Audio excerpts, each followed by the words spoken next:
Assalamualaikum warahmatullahi wabarakatuh. Halo semuanya. Jadi hari ini saya ingin membawakan sebuah topik yang sangat penting dan relevan, khususnya bagi kita sebagai pelajar dan generasi muda, yaitu tentang sosok luar biasa dalam sejarah Indonesia, Raden Adjeng Kartini. Raden Adjeng Kartini lahir di Jepara pada tanggal 2 April 1879. Beliau berasal dari keluarga bangsawan Jawa. Jadi sebenarnya ia punya akses terhadap pendidikan di zamannya yang sangat terbatas hanya untuk kalangan tertentu. Kartini kecil sempat bersekolah di Europe Leisure School atau ILS, yaitu sekolah Belanda yang hanya diperuntukkan bagi anak-anak Belanda dan priayi. Namun, pada usia 12 tahun, ia harus berhenti sekolah karena dipingit sebuah tradisi adat yang mengharuskan perempuan tinggal di rumah dan tidak boleh bergaul bebas di luar. Tapi, meskipun berada dalam masa pilihan, semangat belajar Kartini tidak padam. Ia tetap membaca, menulis, dan yang paling penting, ia menyuarakan pikirannya lewat surat. Kartini banyak berkirim surat dengan teman-teman penanya di Belanda. Nah, dalam surat-surat tersebut, ia mengungkapkan keresahan tentang kondisi perempuan di Indonesia yang tidak diberi kesempatan untuk berkembang, khususnya dalam hal pendidikan. Surat-surat itu kemudian dikumpulkan dan diterbitkan dalam buku berjudul Your Westernist Studies, yang kita kenal sebagai Habis Gelap Terbitlah Terang. Buku ini menjadi bukti pemikiran Kartini tentang pentingnya pendidikan dan kesetaraan, serta membuka mata dunia terhadap realitas sosial yang ada di Indonesia saat itu. Bagi Kartini, pendidikan bukan sekedar soal bisa membaca atau menulis. Pendidikan adalah jalan untuk membebaskan diri, membentuk pemikiran yang merdeka, dan mengangkat derajat manusia. Ia ingin agar perempuan bisa memiliki wawasan, keberanian berpikir, serta kesempatan untuk menentukan masa depannya sendiri. Kartini bisa melihat bahwa keterbelakangan perempuan bukan karena mereka bodoh, tapi karena sistem yang menutup akses mereka terhadap ilmu. Nah, kalau kita lihat dari sudut pandang psikologi pendidikan, pemikiran Kartini ini sangat luar biasa loh, dan sudah sangat progresif untuk zamannya.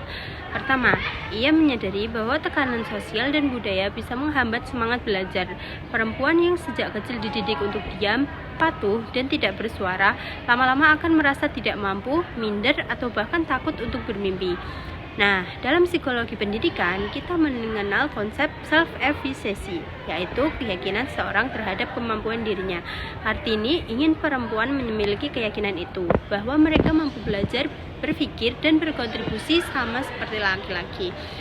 Yang kedua, ia memahami pentingnya dukungan psikologis dan sosial. Kartini percaya bahwa perempuan harus diberi ruang untuk berkembang, bukan ditekan oleh adat yang kaku. Ini sejalan dengan prinsip pendidikan humanistik yang menekankan pentingnya empati, kebebasan berpikir, dan penghargaan terhadap martabat manusia. Yang ketiga, dalam pendekatan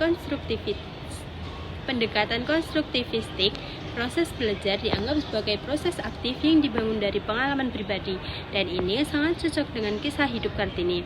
Pengalaman pribadinya saat dipingit, diperlakukan tidak adil, dan dilarang sekolah justru menjadi bahan refleksi yang memperkaya pikirannya. Jadi, secara psikologis, Kartini sebenarnya sudah menerapkan prinsip-prinsip modern seperti belajar dari pengalaman, mengembangkan karakter dan keberanian, menemukan empati dan kesadaran sosial, serta memperjuangkan lingkungan belajar yang mendukung perkembangan diri. Pemikiran Kartini ini juga masih relevan sampai zaman sekarang loh. Meskipun sudah banyak perempuan yang bisa bersekolah dan berkarir di beberapa tempat, tantangan seperti diskriminasi, kekerasan, atau tekanan sosial masih terjadi.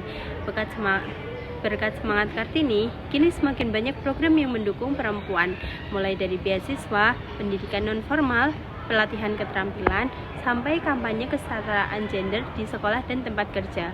Bahkan secara psikologis, kita sekarang juga mengenal psikologi positif yang mengajak kita untuk membangun kekuatan dari dalam diri, seperti harapan, semangat, dan ketahanan sosial. Semua ini sejalan dengan pesan habis gelap terbitlah terang, dari kondisi sulit menuju masa depan yang lebih cerah. Jadi, R.A. Kartini bukan hanya pejuang emansipasi perempuan, tapi juga tokoh pendidikan yang sangat memahami pentingnya karakter, lingkungan sosial, dan kesehatan mental dalam proses belajar.